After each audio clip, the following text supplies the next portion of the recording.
Okay, let's see here. Looks like the microphone's good, coming in from the right source again. Don't need that mistake from last time. And if there's actually music piping through, there is some. At least there should be something. But hey, population growth, how you doing? Thanks for joining. Just getting everything settled here. Last couple things I need to take care of, and we can get right into, exposing some monsters. Alright, so let's see here. I got that going. Anything else? What else? What else before I switch the screen? Let's see here. Get rid of that. That doesn't need to be there. Okay. Looks like everything should be good. Alright.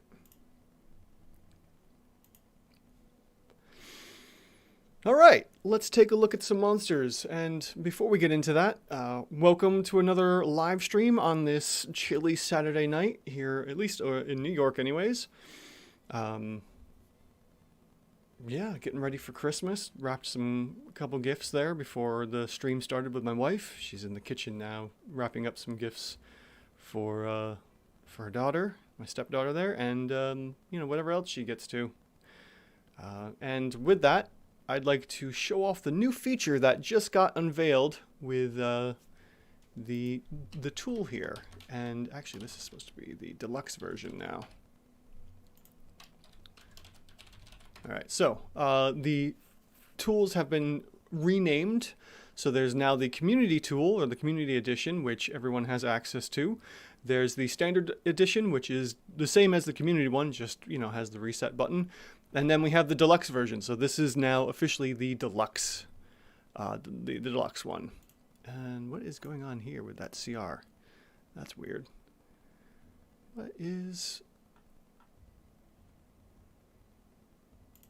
That's curious. Why is that saying +3? There's something funky going on with my tool here. And the hit points are off. Huh. Let's see here. Let me, before I get into anything there. Okay, everything seems to be better. Hopefully. Anyways. So there's an update now. The deluxe edition has been updated to, I guess we could say, version 2.3. And we now have a spell damage lookup chart. I've been working on this one for a little while now, and it is a good way to jump right into looking for a particular spell and getting the effective or actual DPR for a spell. So for instance, if we want Fireball at level 4, we now know that we can get it for 63 average damage when using it for a monster. Also on top of that, a lot of other spells that used to have hero names. So for instance, if it said, Tasha's Hideous Laughter, it is now just referred to as Hideous Laughter because of intellectual properties and whatnot. So I want to protect the tool from any kind of issues that Wizards of the Coast may have with this if they were to, take a look at it. So by removing character names and the such, everything should be fine. This is like the closest thing that may be an issue, but I really hopefully doubt it. Some other interesting things too is, for instance, with the cantrip, you can change the spell out, but you can't change the spell level. And that's because with cantrips, the spell level is based off of the CR of the monster. So as that goes up, this will also go up to reflect the level of the monster. And let me see, just checking one more thing here. Okay, everything's good there.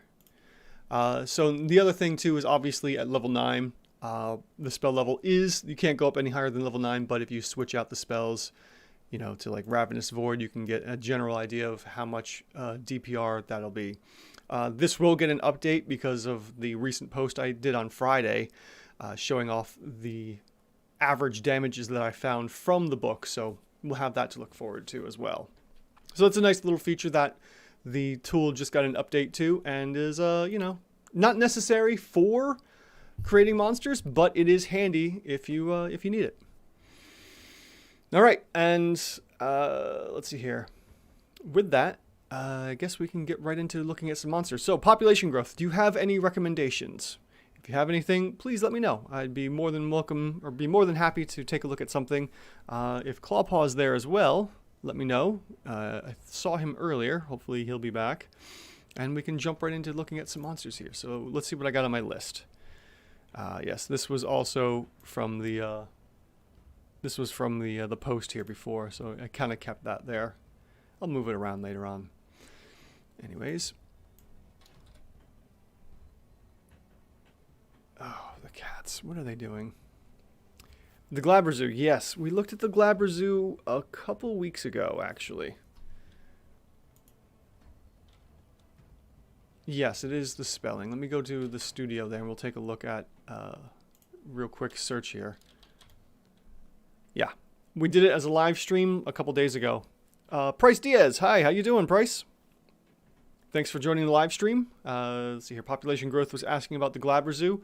I did look at that back on, let's see here, November 23rd. That was posted then. So that would have been 2 weeks ago. So 2 weeks ago, I looked at the Glabber Zoo. Let's see here. Who is doing what?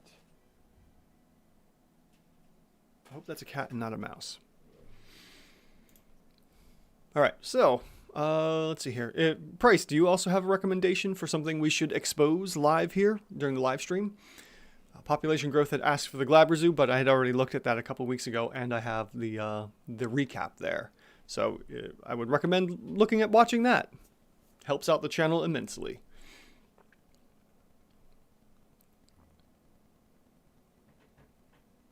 All right, give me one moment. I'll be right back. Something is scratching. I don't know what's going on here. Oh. My cat.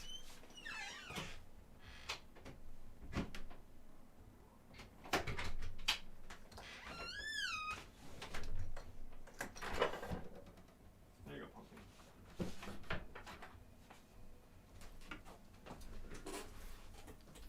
Okay, I'm back.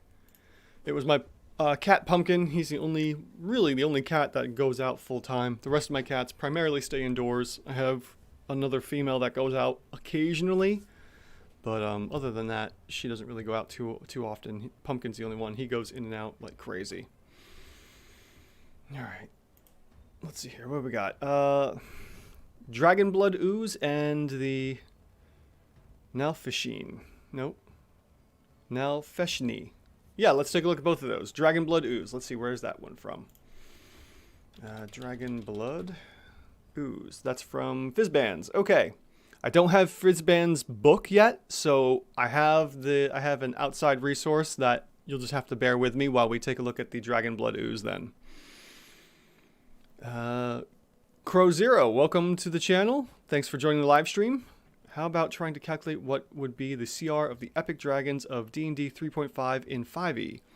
If we have I don't know if it would work, to be honest, but if we had a conversion, like if someone had done a conversion for those into 5e, I would more than happy to look at it.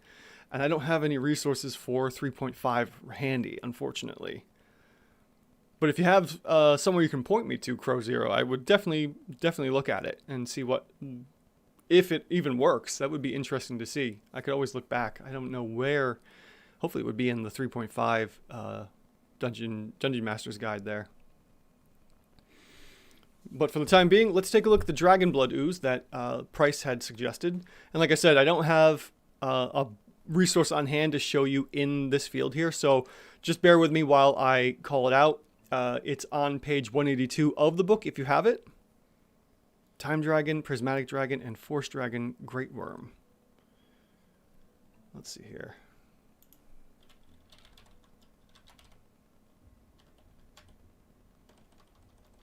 Prismatic Dragon. Okay, cool. I will, let me take a note of that. And I'll see if that's possible. I'll look into that.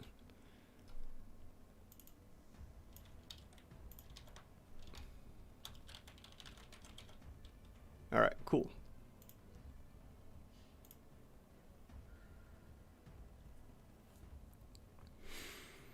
Oh, sure, Price. That could be helpful. While you're doing that, I can go through, I have a side resource here I can go through. I just don't have anything to show on screen, unfortunately. But let me get right into this so we can move on to the next one as well. So it's supposed to be a large ooze, so we'll go ahead and swap that in. So we have a large ooze. Let's see here. It should be CR, what, 5? Okay, CR 5. With, let's see, 14 AC 8d10 hit points with 18 strength, 6 dex, 17 constitution, 2 intellect, 12 wisdom, 10 charisma. All right.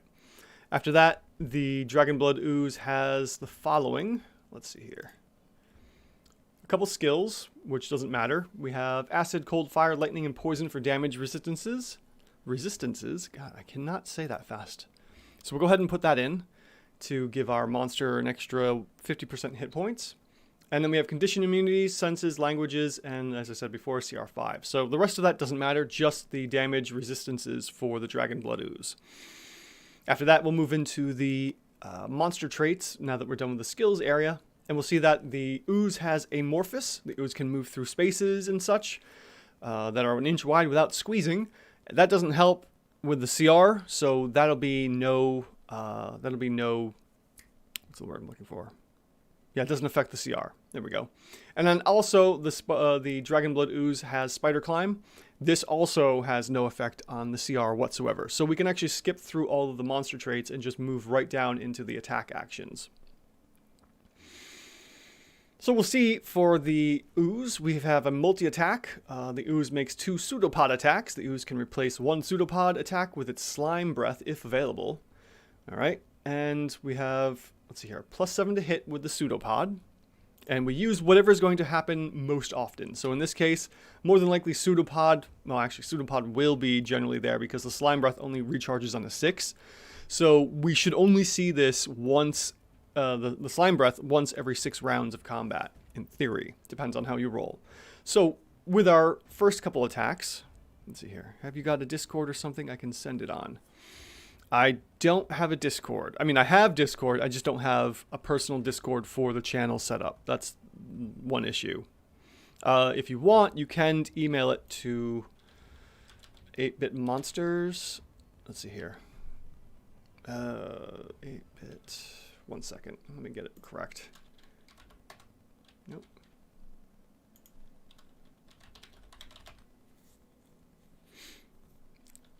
I can't remember if it's 8-Bit Monster or 8-Bit Monsters.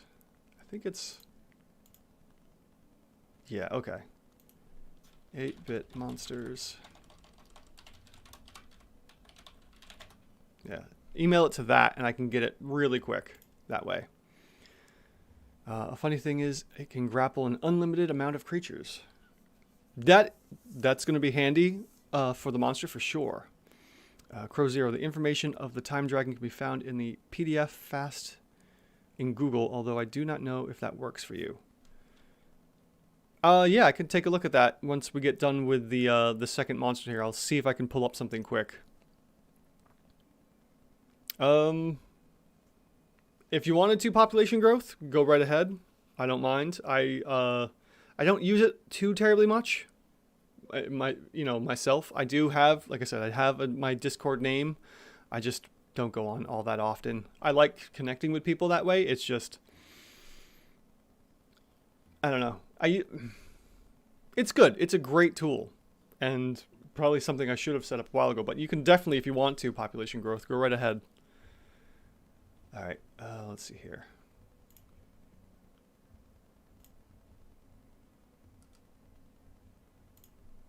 Oh, perfect. Okay, let's see here. All right, there we go. Now we have the Dragon Blood Ooze. Thank you, price.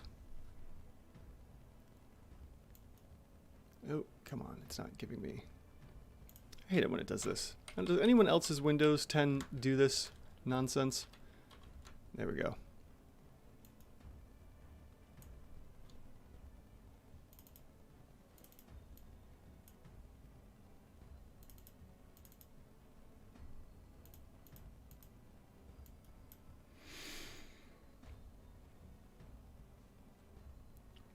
Cool, sounds good. Population growth. Thank you.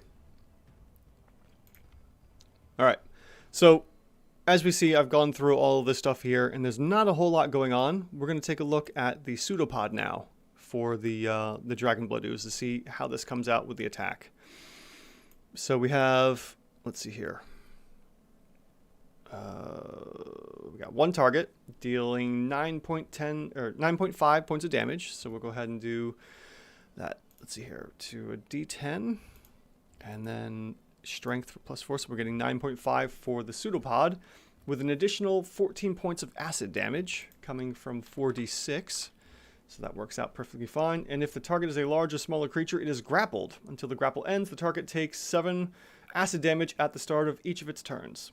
So yes, just like you had said, Price, that this thing can grapple any number of creatures it is, hit with the pseudopod. Now, in cases like this, we would only assume 2.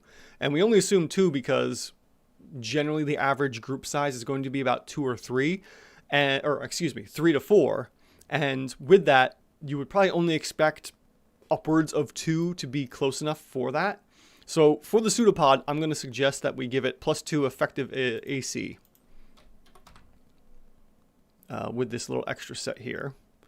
And then on top of that, let's see here, we'll get attack number 1 all put together of the 9.5 plus the 14 for a total of 23.5 damage. And then until the grapple ends, the target takes 7 acid damage as well at the start of each of its turns. So the 7 acid damage comes from a 2d6. And let's see here. Well, let's move on to the slime breath before we figure out rounds of combat. And the slime breath, let's see here. The ooze expels a spray of its gelatinous mass in a 30-foot cube, or cone, excuse me. Each creature in the area makes a dex save. On a failed save, the creature takes 22 damage and is pulled 30 feet straight towards the ooze. On a successful save, the creature takes half as much and isn't pulled. Alright, so we can go ahead and throw in the 4d10 there for that 22 points of damage. So certainly, we're going to want to do that for round 1. So let's see here, I'll just throw that there for the heck of it. And what was the multi-attack? The multi-attack was 2... yes, the 2 pseudopods. Okay, so we have 2 different versions. We've got the first one, which is the 22, if we do the slime breath, and then a pseudopod, and the second one will be pseudopod times 2. Alright. So round 1 will be the slime breath and the pseudopod. And then from there, we would have 1 creature grappled, and the grappled creature at the start of each of its turns will take 7 points of damage. So since we would have something grappled, in theory we would grapple something that hasn't gone in turn yet. So we could add in 7 points of damage there. So round 1 we would see probably about 52.5 points of damage. Rounds 2 and 3 will be the same thing here, which will be just, let's see here, 47 damage for 2 pseudopod attacks, plus, let's see here, 7 points of damage there, but we need to multiply that times 2 as well. So, we'll just do that plus that. So we'll have 2 targets now that are grappled and taking acid damage, and we'll multiply that by 2 for 2 rounds of combat for rounds 2 and 3, since it's the same. And we see we have a full attack of 58 points of damage for all 3 rounds of combat, and nothing else affecting the average DPR. So we're looking at probably more likely a CR7 here. As we can see here, high damage with low defenses and whatnot. And yeah, this technically should be overrated. Now let's see what happens if we take out the extra acid damage from creatures being grappled all too often, just for the heck of it. And we'll get rid of all of that. And we're still seeing a CR6. So even without the acid damage that would be coming in from the pseudopod and being grappled and it being that caustic and deadly, we're looking at a CR6 even though it says CR5 here. So this is definitely an underrated monster. How could we fix it? Well, let me put the extra damage back on. And probably the first thing I would suggest is take off damage resistances. Because more than likely, a lot of players are going to be skipping, there's probably going to be more melee than there is this types of damage here, or these types of damage. So let's get rid of resistances here and go to none. And now we have a CR5. So more than likely, this was not having the damage resistances accounted for to come up with the CR5. Otherwise, everything else is great for this monster, and you can just ignore those unless they come into play because, you've got acid, cold, fire, lightning, and poison. Poison is very typical, and I hope most people wouldn't be doing some kind of a poison build. Acid is an interesting one. I mean, obviously it's acid because that's the whole thing about the Dragon Blood Ooze.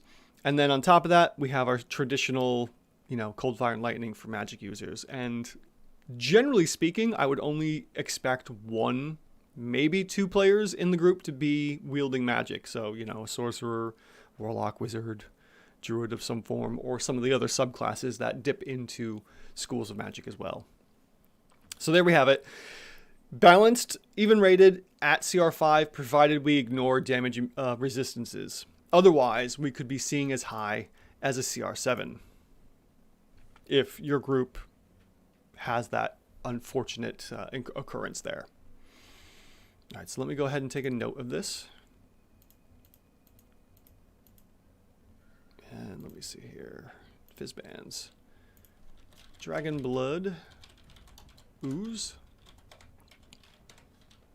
And what was I seeing here? Forgot the numbers. 4, 9, and 7. Okay.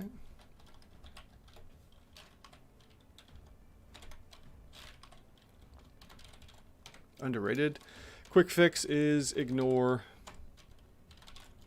damage DRs there, damage resistances for CR5. All right, cool. That one's taken care of. Let's take a look at the next one. That was what the Nalfeshni, that sounds better. Let me get back to the main page here so I can take a note of what we looked at.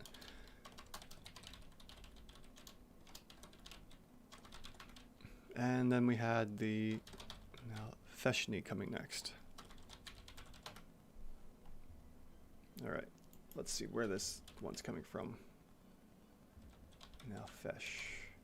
Demon Fiend. Oh, Monster Manual. Perfect. Okay. Get rid of that. And let me see here. Monster Manual. There you are.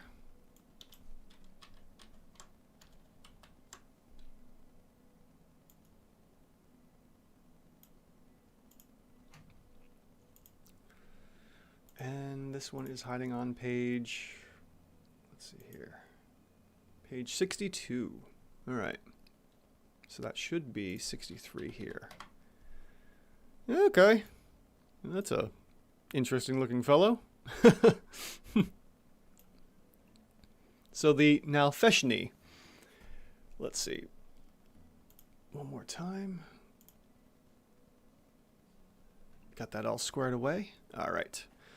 The Nalfeshni, a large fiend, demon, if anyone cares, should be a CR 13. And let's type that one in. With 18 AC, natural, 16 D10 hit dice, with the following stats of 21 strength, 10 dex, 22 constitution, 19 intellect, 12 wisdom, and 15 charisma. Next up, after getting all the base information out of the way, we have the skills area with con, intellect, wisdom, and charisma. So we have 4 saving throws here. So we'll go ahead and throw that into the tool to bump that up a little bit. And then next we have damage resistances of cold, fire, lightning, bludgeoning, piercing, and slashing from non-magical attacks. So this one will be important to have in place. Adding in an additional 25% hit points, as we can see down here. And then after that we have damage immunities to poison, but we will skip that one because it's only one condition and you need at least 3 to factor into the damage immunities and resistances area. Now that all that information is taken care of, we can move into the monster traits here for the Nalfeshni, and we have magic resistance. So magic resistance here will add in +2 effective AC, since you can get advantage on all magical effects that you have to roll for. And then we have nothing else for its monster traits. So from there, we can move into the actions section. And we have a whole bunch of attacks and actions. The multi-attack, Bite, Claws, Horror Nimbus, recharges on 5 and 6, and Teleport. So let's see, what do we have here? Well, the Nalfeshni uses Horror Nimbus if it can, and then it makes 3 attacks, 1 with its bite and 2 with its claws, which is very typical. Alright, so we have a +10 to hit from both its bite and its claws, so we'll go ahead and throw that in. And then we have, let's see here, 32 damage from its bite, coming from 5d10, so we'll throw in the 5 there. get ourselves a... Actually, I could probably just do that. Yeah, that works. And then also adding in the strength for 32.5 points of damage just from a bite alone. And then we move down into the claws, and we'll see that our claws are dealing 15 points of damage, coming from 3d6, and also from the strength. Nope, I did dexterity. There we go. For 15.5 points of damage. And then let's look at this Horror Nimbus. The Nalfeshni magically emits scintillating, multicolored light. Really. Each creature within 15 feet of the demon that can see the light must succeed on a wisdom save or be frightened for 1 minute. The creature can repeat the saves, blah, blah, blah. Okay. So this is a fear effect. And we do have a way of calculating in fears, especially since this can be done during an attack, and that would be Frightful Presence, like the Ancient Gold Dragon, or Horrifying Visage from the Banshee. And if we were to add that in now, we would get no effective hit points because the CR of this monster is 13, and we would be fighting players over level 10.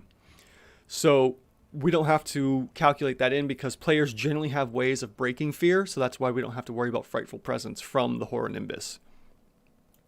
Now, if it was a spell, that would be a little different. I might use the effective DPR for the fear spell, but since this is an action, I wouldn't worry about it. And then lastly, we have teleport, and the Nalfeshni can teleport, let's see here, up to 120 feet to an unoccupied space. And I think that is similar to, not Dimension Door, maybe Misty Step? Let me see, what spell level is Misty Step? That's a level 2 spell. So let's go and take a look at the damage lookup here. And take a look at Misty Step. Excuse me, hold on. Misty Step is 30 feet. All right. That's too short. So let's say, what would be the next one? Dimension Door, maybe?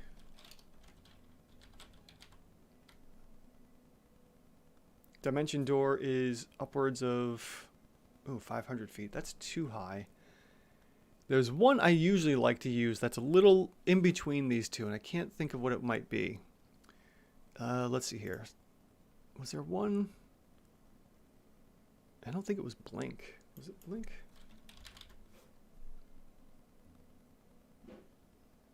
No, that just blinks you in and out of the ethereal plane or something, which is a fun, wacky spell. So what else was there?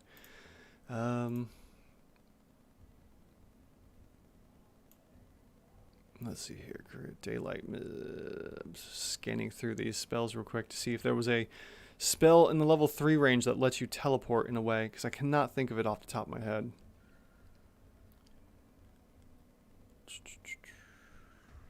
Thunderstep. There we go. All right, let's take a look at Thunderstep. I have it on my side here. How far is Thunderstep? Thunderstep is 90 feet. 90-foot range. So that's pretty close to the teleportation of, or the range of the teleport for the Nalfeshni. So let's go ahead and use the 44 effect, well, let's use the effective DPR from a level 3 spell, since that's pretty much the same. So let me find, there we go, 29 effective DPR for teleport. We can have that there if we need it. And I'll put that as a note here. We'll put 29 there for that teleport if we use it, which we probably won't, but regardless, we'll give it we'll have it there just in case. All right, and we have our multi-attack now. Let's put that together of, 1 bite and 2 claws. So it'll be the bite plus 2 of the claws here. Oops, and of course I hit something like that for a total of 63.5 points of damage, not including any of the teleporting or Horror Nimbus. And then if we just simply do this to see what we have for our base, we'll take the 63 and multiply that times 3 for 3 rounds of combat, and we get a CR 12. Interesting. We should be a CR 13. And let's see here. So attack number 1 would be the 32, right? And that would be that there. We do have the 29 for teleporting, but that takes the action, and that would really hamper, because if we look at the 29 here, effective DPR by teleporting around, since it's not, it's not a bonus action to teleport. It seems like this monster may be overrated That's interesting. And I don't think I missed anything either. Let's see here. 10 attack bonus, that's correct. 3 to 4 saves, resistances. I wonder, let me put in immunities just for the heck of it. Yeah, that's too much. Okay. Yeah, I don't know. It looks like the Nalfeshni may be overrated. I don't want to take up too much more time, and I will take a look at this later when I do the shorts for it. And when I also do the recap, because I'll have more time to spend with this to see if I missed something. I don't want to say it's from the Horror Nimbus because it's a fear effect, and fear shouldn't be taken into account at this level. So, unless the, I don't know. The only other thing I can think of is maybe there's something from the fear spell. Is fear, was that a first or second level spell? Or is it higher than that? I don't remember. Let me take a look at my side here. Fear is a third level spell. Okay. Alright, so that would be 29 effective DPR. Just for the heck of it. We can get Horror Nimbus once. Let's see what would happen if we added in 29 effective DPR. Okay. So now we get a CR3. And it looks like they may have counted in Horror Nimbus, since you can at least get it once in one of the 3 rounds of combat. And then we get a CR13 from the effective DPR. So maybe, even though you're not getting... How many creatures are we affecting? Each creature within 15 foot. Curious. I wouldn't normally want to put that in because of the what I stated before over here. That's very strange. Okay. Oh, anyways, it looks like we found what it is, but I wouldn't count that in. I wouldn't add in the 29 effective DPR. Strange. Okay. I'm going to go with overrated, even though the fear seemed to be doing something there. Okay. Let me take my notes here. So we have, what's it? Oh, and we also have a very defensive tank, too, because of all of its extras. Resistant to magic users, for sure. So this is a magic user tank. Definitely want to keep that in mind as well. With the saving throws and the magic resistances plus the damage resistances, definitely a mage tank. Curious. Okay, so we have 13, 11, and 12 from this. All right, and that was the Nalfeshni. 13, 11, 12. Overrated.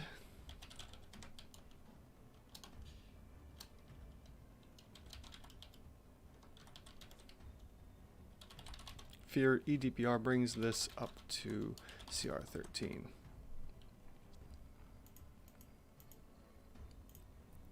All right, so that's that. All right, now let's take a look at Crow Zero's requests of the couple monsters from 3.5. So let me see if I can find this. Let's see here. Epic Dragons. All right, so D&D 3.5, Time Dragon. Let's see what happens.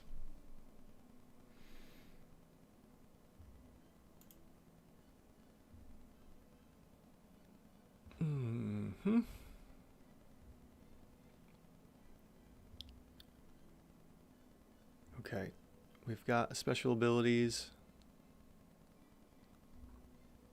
Combat. Let's see if we can find something a little better for Crow Zero. Where would these have come from? What book?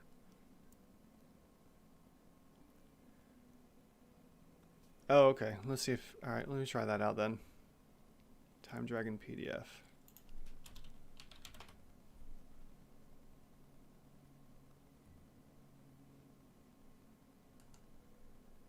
Complete Dragon Magazine 3.5.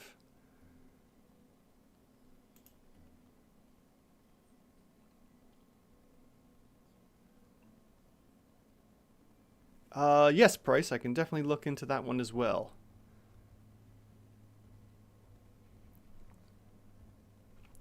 Do I have Candlekeep? I wonder if I have that downloaded or not. I do. All right, I have that. I can get that one prepped up while I'm waiting. Let's see here. The Candlepick Golem.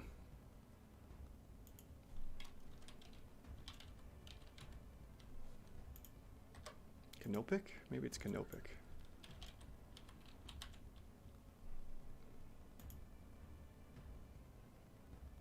All right, that's page 179, so probably 178 or 180. There it is. Get that one prepped. Canopic, interesting.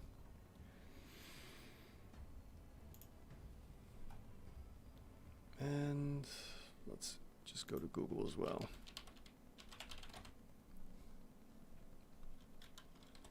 D&D time Drago PDF, just like you stated.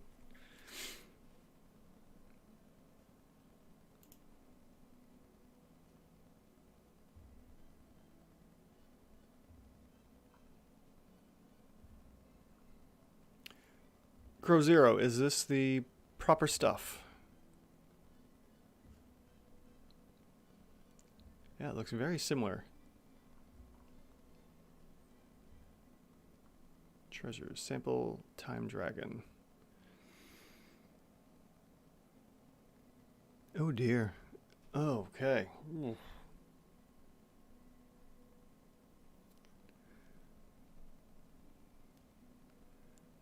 Sample time dragon, CR24. All right, I got something here. Crow, let me know if that works. If that's the proper stuff here. I don't know how well this is going to go.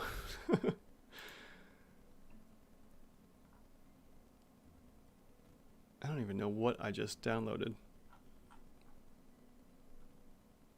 I should put that over there. All right. Let's see if this even works. So I have the sample time dragon for, yeah. Geotractosite? Zeet? CR24? I don't know. Let's see what happens. All right. We'll move through this kind of slow, but we'll see if it works. So should be a CR24. Who knows what'll happen here. Okay, cool. And let's see. So this is Huge Dragon. So we'll go ahead and throw Huge in here. Initiative +0. All right. Aura, Frightful Presence. That won't matter because it's over CR10. Languages, AC 20 or 52. CR90, probably. It'll stop at 30, but I could always figure it out because it'll go over top. Let's see here. 44 H. All right, so 44 hit dice. There we go. So we can start working that out. So 44 hit dice. So we're looking at 682. So 10/epic. Oh, I wish I remembered what all this meant. Oh, that's damage resistance. Okay. Or yeah, damage reduction 10 unless you're hitting with an epic. I've been listening to way too much Pathfinder. Or not enough. Who knows? In the Great Worm? Oh, dear. Oh, yeah, yeah. Oh, oof. Oh, what? How is that even possible? Okay. So we need to get upwards of 682 hit dice. Do I have its stats? Like, its strength and all that? Bite attack option, special sorcerer, no. Whew. All right, let me go back up to the top. Yeah, oh, okay. I see what you're saying. Yeah, up here, there's a whole bunch of other information.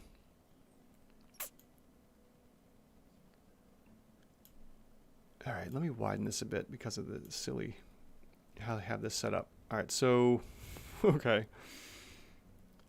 Let's take a look at the Great Worm here then. Size C+, 99 D12 +3. I'm not even sure what that is there. Strength 91? What? 91 strength? Oh, man. Oh, come on now. This is absurd. All right, so 99 D12. And then Constitution score is 73. All right, so, oh, man. All right, 91 for +40 modifier. 10 dexterity. What should I send the Discord link on? You can email it. Email the link to me from up above, the 8-bit monsters. I'll get it there. All right. Let's see here. So we got 10 dex. It's got 91 strength, but only 10 dex. How is that even possible? 73 constitution, which gives us what, 3,700. All right. So at least the average hit points are working out. 74 intelligence, 81 wisdom, 74 charisma. Base attack and grapple is plus 99 for its base attack. And then the attack is that. What is the attack? Is that it? The bonus to hit? Frightful Presence DC is 91. Okay. Its AC is 91. Minus 8 size. Plus 99 natural. I don't even know if I'm going to be able... I mean, we can mess around with this, but...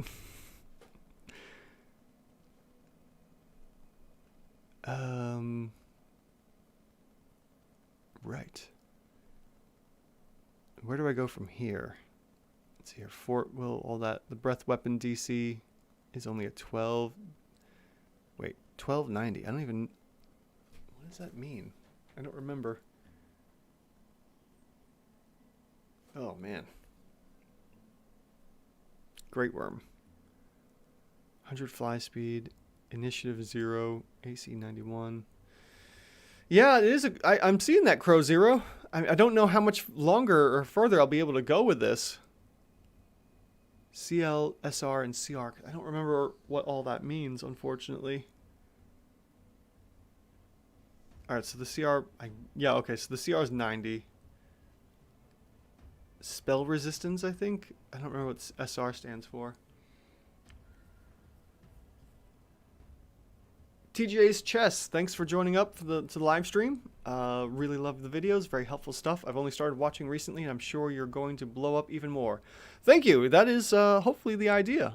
Get a whole bunch of people on board and start fixing these monsters so people enjoy actually, you know, building encounters with the proper CRs and actually not skipping level 1 as well. That was like my big thing for this channel is why are people skipping level 1 and going right to level 3? I mean, I understand. Level 1 is horrible, but, you know, I still enjoy playing right from level 1 and learning the characters from there.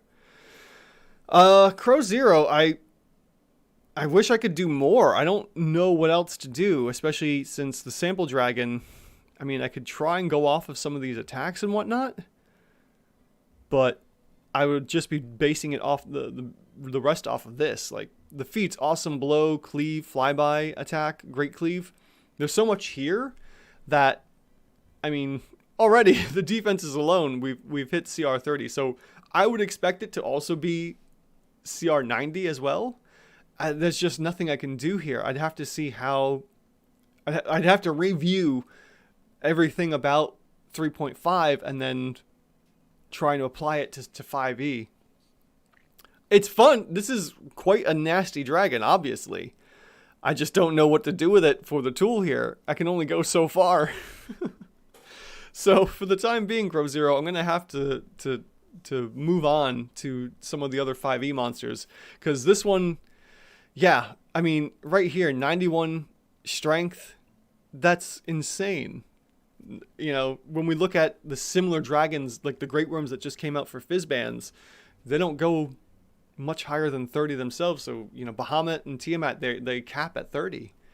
That's wild how high those went. It's insane. Like I said, I've been listening to Pathfinder, the Glass Cannon podcast, and they're dealing with the same stuff. And I go, how are these monsters getting such crazy bonuses? It's insane. Anyways. Back to TJ. TJ, thank you so much for stopping by. Hopefully you stick around and watch what's going on here. And I really appreciate the comment there. Thank you so much. Crow Zero. Yeah, I will keep this and see if I can figure out what to do with it from here. But for the time being, I'm going to move on and take a look at some other monsters for 5e. But thank you for bringing this to my attention, and I will see what I can do with it in my downtime. Thanks, dude. Or thank you. All right, now that we've had some fun looking at this CR90 Great Worm, CR 90. Good lord.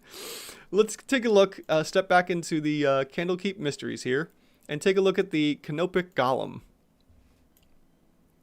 And, yeah, okay. So we have ourselves a large construct, and let's see here. Thank you for understanding, Crow Zero. I appreciate it. I only got to play 3.5 for a short window before we were introduced to 5e. I brought 5e to my table after playing, I'd say, probably about a year of 3.5 back in 2014, I think. So, yes, epic level for sure. That is for darn sure. Sadly, I didn't get to play too long in 3.5. Thank you, TJ. All right, continuing on with the Canopic Golem. Oh, also, if anyone has any 5e monsters they'd like to see exposed while I'm here on the live stream, please throw them in chat, and I'll get to them as soon as I can. So let's see here. Moving on with the base stats, we have 17 AC, 24 D10 hit dice, and should be a CR 13. Okay, then let's move into the base stats here for 20 strength, 10 dex, 20 constitution, 7 intellect, 11 wisdom, and 1 charisma. After that, we can move into the skills area, and we have intellect, wisdom, and charisma, so we have 3 there, and we can actually throw that in for a +2 effective AC bonus. And then after that, we have damage immunities to just poison. Again, we have poison once more, and we'll skip over that because we only have 1 condition. So we have nothing left from our skills area. Let's move down into the monster traits. And for the monster traits, we have limited spell immunity. Oh, lovely. The Golem automatically succeeds on saving throws against spells of 7th level or lower, and the attack rolls of such spells always miss. Wow, that's even worse than limited magic immunity from the Rakshasa. Wow. All right. I'm going to basically give this the same thing as the Rakshasa, which is going to be +10 effective AC. And if we're underrated, I'm going to have to give it an extra couple AC points because it can only be affected by spells of 8th level and higher. Crow Zero says, let's see, and that you have not seen his abilities, such as his immunity to everything that requires time to affect something or his ability to travel in time at will. Oh, no. Why would they? Oh, why would someone be? Was it part of some kind of like a campaign book or something, Crow Zero, or was this just someone's willy-nilly? Like, yeah, let's make this crazy time dragon. That's insane. Oh, yikes. Okay, back to the Canopic Golem. All right, so we have the limited spell immunities, very similar to limited magic immunities from the Rakshasa. Time dragon. Yeah. Okay, Yikes. Some of those monsters, obscene, from 3.5.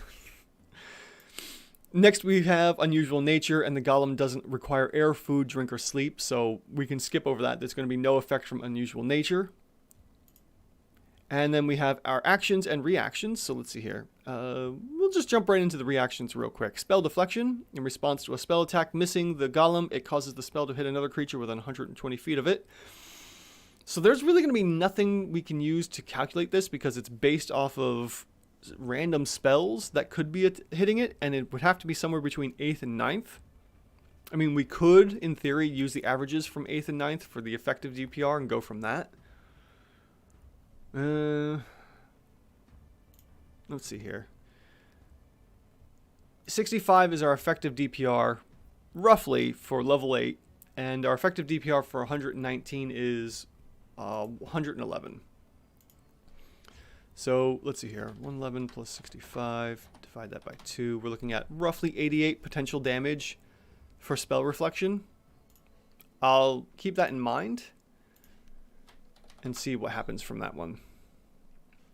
All right, now let's take a look at our actions for the Golem here. And we have 2 attacks for the Golem, which means we can either do slams or crystal darts in any combination. And for those, we have, let's see here, +10 to hit. So we'll go ahead and throw in that attack bonus.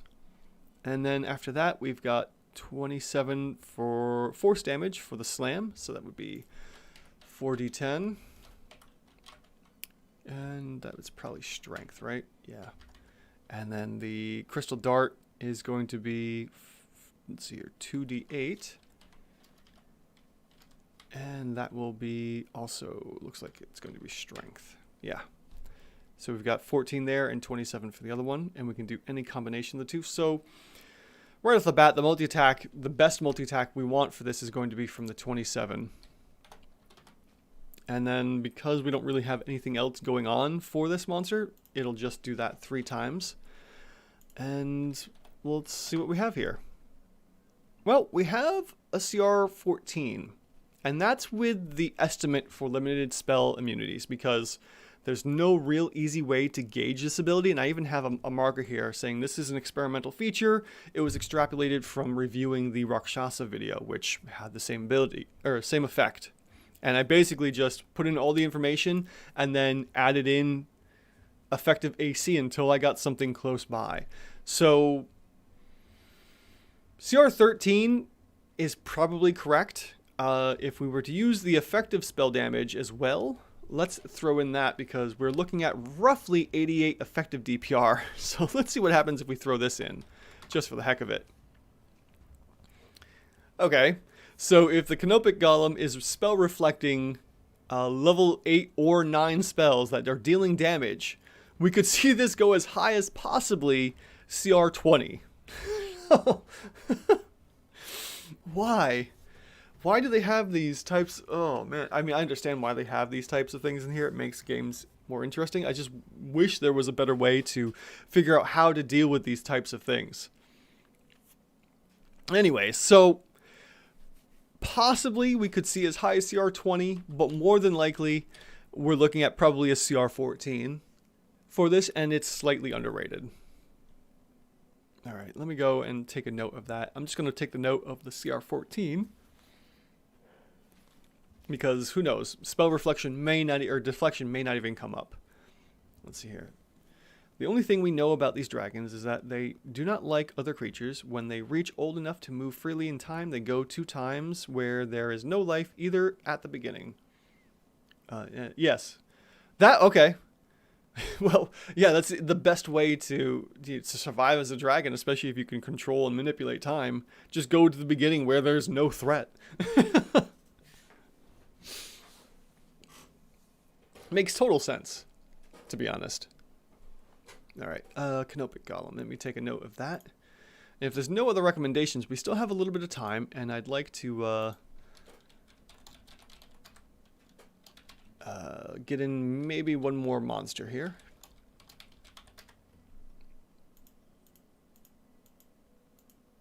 Let's see. I'll just go back to here. What was that supposed to be? 13. What else you got? Crow Zero of the beginning of time or its end. They only spend time with gods because the rest of the creatures are too stupid, and bearing in mind that their intelligence is 74, or some gods in 3.5 only have intelligence of 30. Wow, really? Huh, I did not know that. Huh, interesting. So the next highest creature, like the most intelligent creature they could hang out with, are gods, and they are capped generally at intellect 30. That's really funny, actually.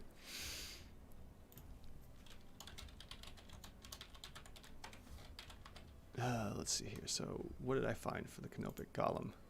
18, 9, and 14.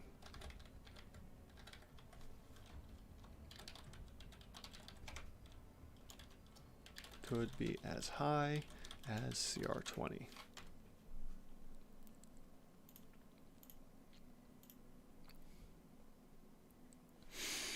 All right, we got a few minutes left to the stream. I usually only go for about an hour, and it's running up close to 11 o'clock. So let me jump into something here that might be a quick one. Hopefully a quick one. Let's see. I haven't looked at the phase spider. That could be a bit of a pain. Vampire Spawn did that. Let's take a look at the Hobgoblin Warlord.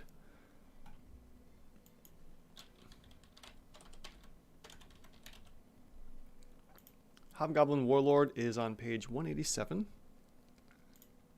population growth. Thanks for the stream, but I've got to go.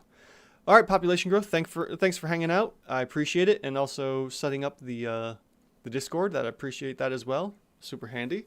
And I will take a look at that probably tomorrow or Monday for sure. Have a good night, bud.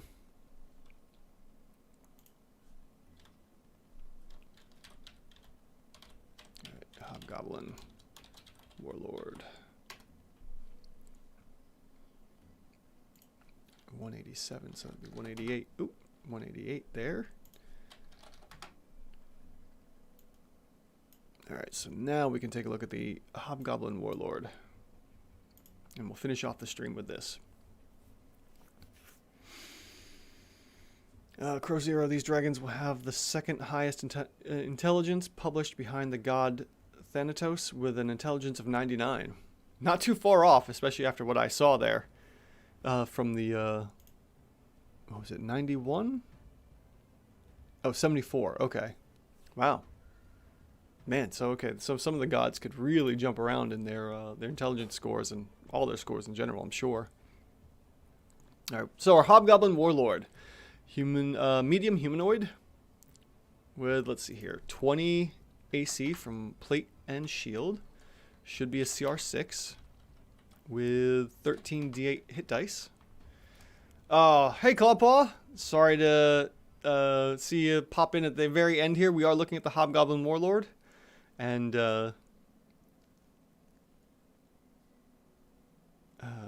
sorry to say this is a... You have to head out as well, TJ? It's understandable. It's very late here in on the East Coast, if that's the case. Let me continue on with this, and we will finish up with our Warlord here. So we got 16 Strength, 14 Dex, 16 Constitution, 14 Intellect, 11 Wisdom, and 15 Charisma. Oh, Nilbolg. Yeah, I think I did do the Nilbolg. Let me see here. Studio. Yes, I have a short for Nilbolg.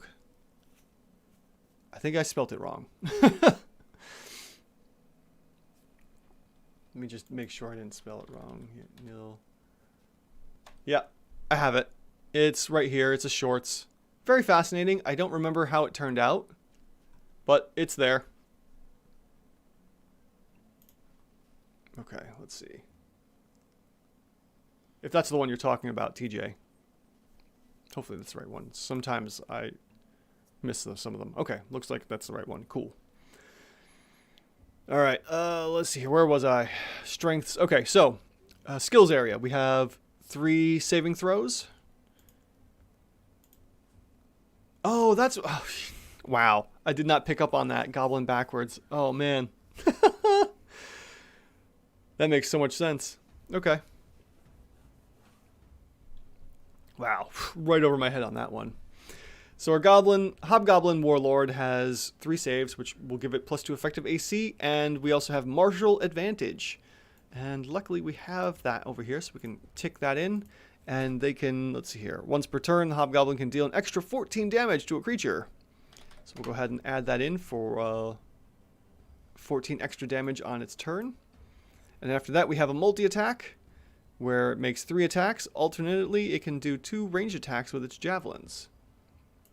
Ah! Alright, TJ, have a good night. Thanks for stopping by. It was nice to meet you, and I hope to see you in future live streams, usually from this time from 10 to 11 o'clock at night, here on the East Coast side. Unfortunately, Clawpaw is over in Europe, and 4 to 5 hours ahead. I think it was 4 hours ahead. No, 5. 4? I don't remember. And, dedicated, very dedicated person to wake up at 3 to 4 in the morning to come and join the stream over in Europe. All right, so let's see here. What we got for attacks? Oh, we also have the reaction for the Hobgoblin Warlord, so let's go ahead and throw that in. Of parry, adding in 1 more extra AC. And then we have, for the attacks, we have +9 to hit.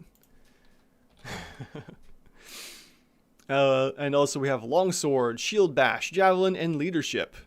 So let's see here. The Longsword, we have 7.5 slashing damage. I'm just going to put this in here because I'm running out of time. And we're not using the 8 because the Warlord is wielding a shield, so we will skip over the more damage.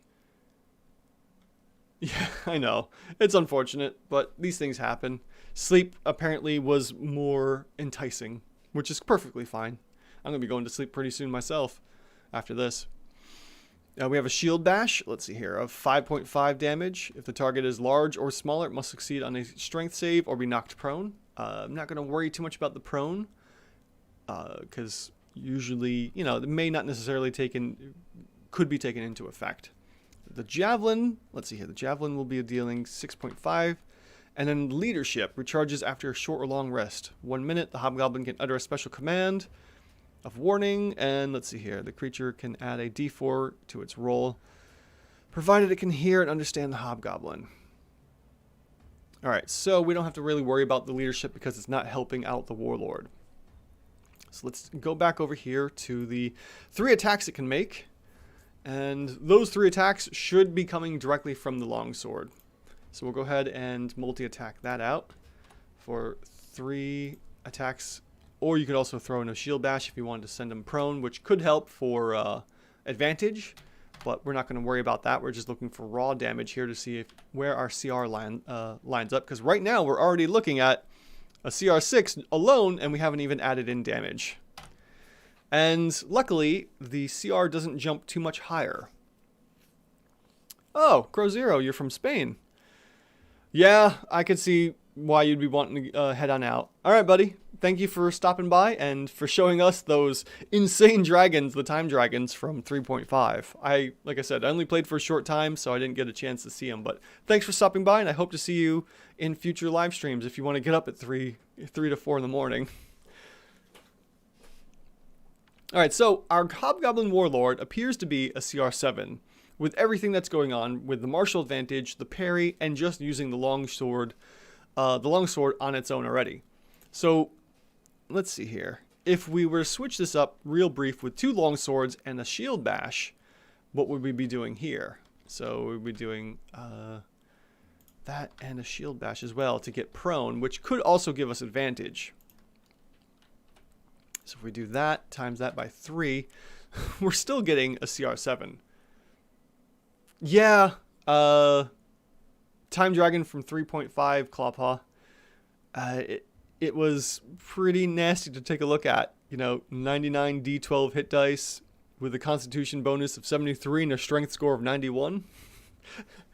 You'll see it in the recaps, and if you watch the live stream again, it was insane. I tried to put it into the tool here, but it just wouldn't work out.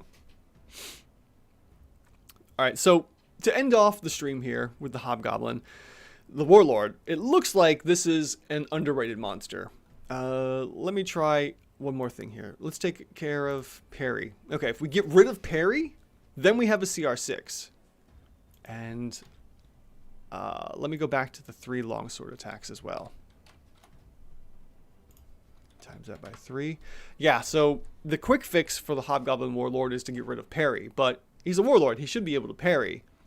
So there could be other ways to fix this to get it back to CR6, but the quick one is just not using parry, and you know you can still have your martial advantage and swinging the longsword a bunch of times. All right, so we have, what do we got? Definitely a very defensive tank, as we can see here. Heavy armor, and pretty good at attacking as well. All right, so 767. Let me take a note of that, and we'll finish off the stream here.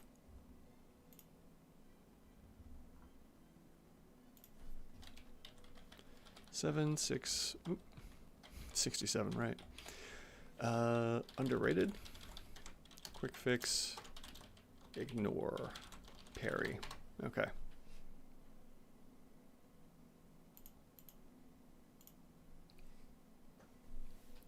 All right, and that is the stream, everybody.